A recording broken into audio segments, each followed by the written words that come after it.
เลยวันนี้มา421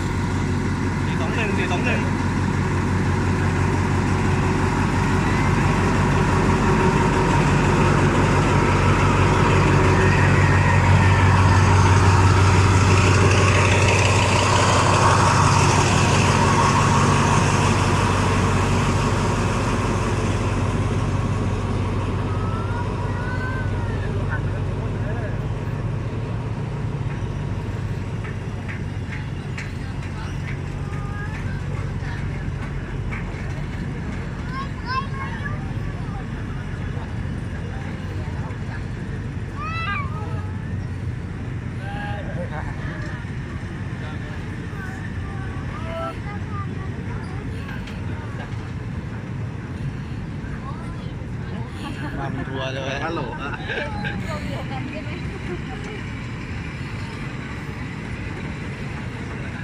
นี่มันเหมือนมาส่งญาติกลับบ้านไงไม่รู้เฮ้ยข้างหลังก็ได้กับแผ่นดินเนี่ย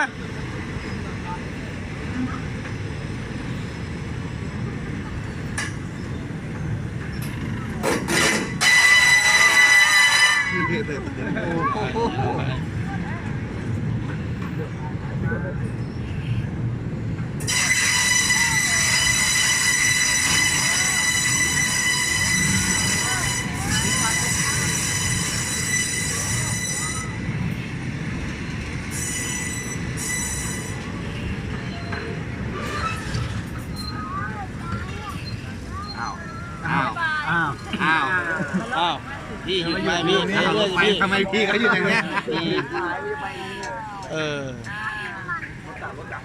รถดับน้ำมันหมดหรือเปล่า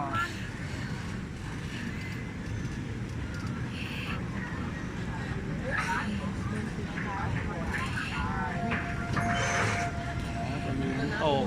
มันยาวอ่ะนี่เป็นเฉพาะโซนนี้ไง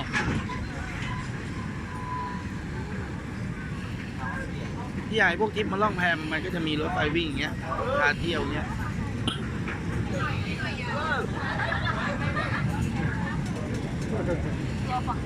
หายทันนะมาแล้วถ่ายนี่ไม่ก็แปลดีรถไฟไม่มีอยู่มาไปมาตื่นเต้นกับรถไฟของคน1 2เสียบกดทัตเตอร์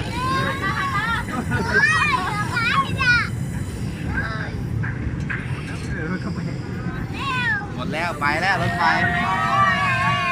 ไปดีนะพี่บ่ายโชคดีแล้ว